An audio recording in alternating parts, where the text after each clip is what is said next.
আসসালামু আলাইকুম, কেমন আছেন সবাই? আশা করি সবাই ভালো আছেন। হ্যাঁ, আলহামদুলিল্লাহ আমিও খুব ভালো আছি। চলে এসেছি নতুন একটি ভিডিও নিয়ে, সাথে আছে আমি আশা আক্তার। আর যারা আমার চ্যানেলটিকে এখনও সাবস্ক্রাইব করেননি তারা প্লিজ আমার চ্যানেলটি সাবস্ক্রাইব করুন আর পুরো ভিডিওটি না টেনে দেখতে থাকুন। তো দেখি আবিদ কি করে, ওর যা কাজ ও তাই করতেছে, তাই না? কি লেখো? জি ভালো হয় নাই, মুছে লেখো। আরও মুছো। এই যে এল এর সাথে লাইগা গেছে, এটাও মুছো।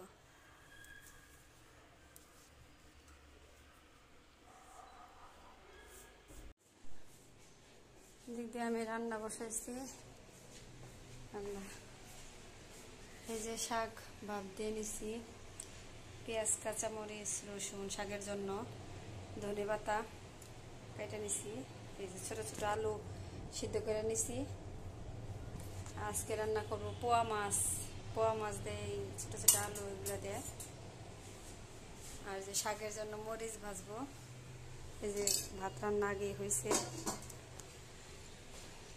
আজকে রান্নায় আমার একটু লেট হয়েছে, আগে ভাত রান্না করে আবিদের স্কুল থেকে আসার পরে খাওয়া দাওয়া করে নিছি, এখন রান্না করব, তো সাথেই থাকুন। এতে চুলায় কড়াই বসাই দিয়েছি, এখন এই যে সরিষার তেল, শাক ভাজবো আগে।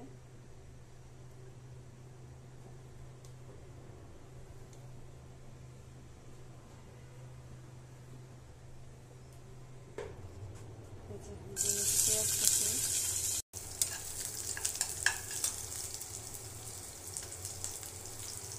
এই যে রসুন ছেঁচে রাখছিলাম ওগুলা,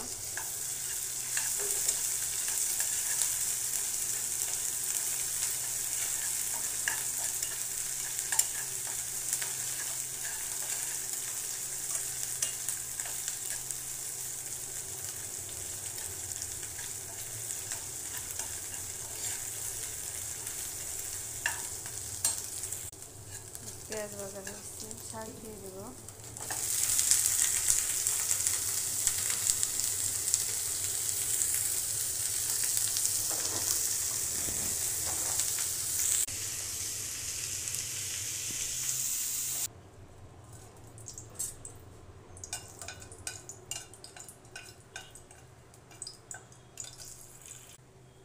এই যে মরিচ ভাজা কমপ্লিট, উঠায় লবণের মধ্যে রাখতে।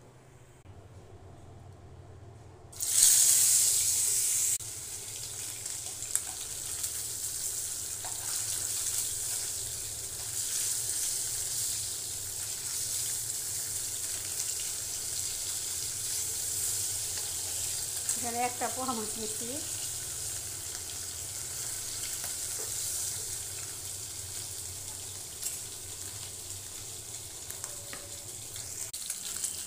মাছ ভাজা কমপ্লিট, উঠায় নিব।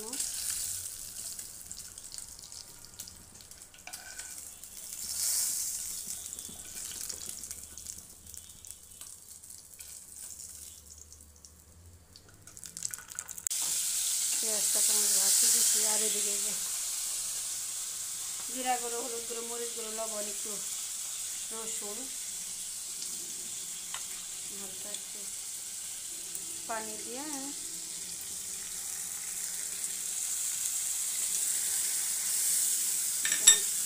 কষিয়ে নেব। লবণও দেওয়া হয়েছে।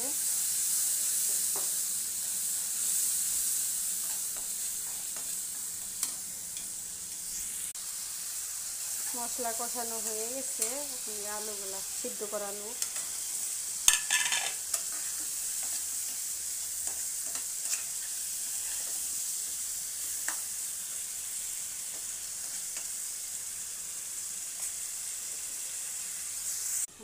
ঢেকে দিলাম, কিছুক্ষণ কষতে থাক। কষানো শেষ, 3-4 মিনিট কষিয়ে নিয়েছি। এখন এখানে গরম পানি দেব। আমি সবসময় তরকারিতে গরম পানি ব্যবহার করি। ভেজে রাখা মাছ দিয়ে দিলাম। এই যে দিক দিয়ে রান্নার ফাঁকে আবেদিত আপেল কেটে নিছি, ওকে এখন দিব।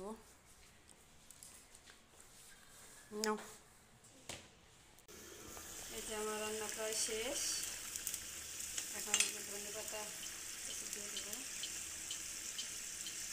আর 2 মিনিটের মধ্যেই রান্না কমপ্লিট হবে ইনশাআল্লাহ।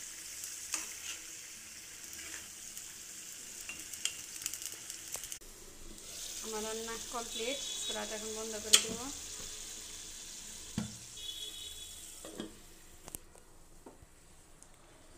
এই যে আমার তরকারির কালার কেমন হয়েছে আপনারা আমার কমেন্টে জানাবেন। আমার সিম্পল রান্না।